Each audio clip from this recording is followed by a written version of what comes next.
Maligayang pagbabalik po mga kaibigan, magandang hapon po ng Lunes or maggagabi na rin. Latest weather update tayo, pero bago tayo magpatuloy, no, patulong naman po ng isang like kaibigan, at kung medyo mabigat, pa-share na lang po, no, para malaman po ng ating mga kaibigan.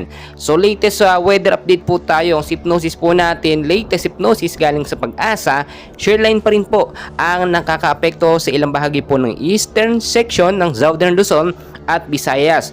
Northeast monsoon naman po mga kaibigan, sa ilang bahagi naman po ng Luzon, apektado po yan.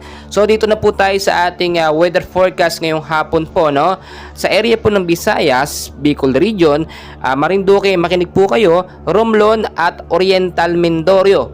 Maulap po na panahon ng posible pong maranasan ngayong hapon. Pero note po, no, pagdating sa gabi, posible pong magkaroon ng rain shower at thunderstorm. Dala po yun ng easterlies at ng shearline. So ang impact po nito, posibleng pagbabaha kung lumakas po talaga. So mas maganda linisin na yung mga kanal, no, yung mga estero na siyang puno ng basura para makadaloy po ng maayos yung mga katubigan.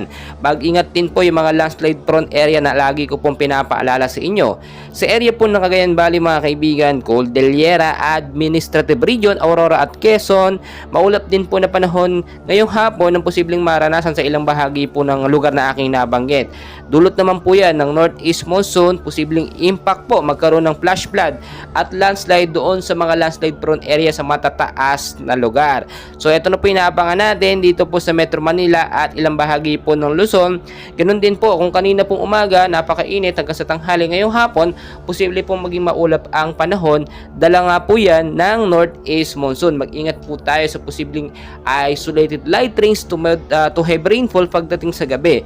At kahit mga kaibigan wala naman tayong bagyong binabantayan sa loob po ng PAR, ay hindi ibig sabihin wala tayong dapat bantayan na panahon o lagay ng panahon, dahil po kahit walang bagyo or mga LPA, localized thunderstorm naman po ang ating binabantayan ngayon, easterlies at eto nga pong shearline na minsan mas malakas pa sa bagyo, lalo na yung epekto nila na tumatagal po ng ilang linggo. Mga kaibigan, lagi ko po pinapaalala sa inyo, no, always know the weather. Kung kayo po aalis na inyong mga bahay, ugaliin po magdala ng payong, jacket o kaya naman kapote, especially mga lalabas po at pupunta sa kanilang mga bahay pa uwi. Patuloy ko kayong update, and please don't forget to like and subscribe. Maraming salamat po mga kaibigan.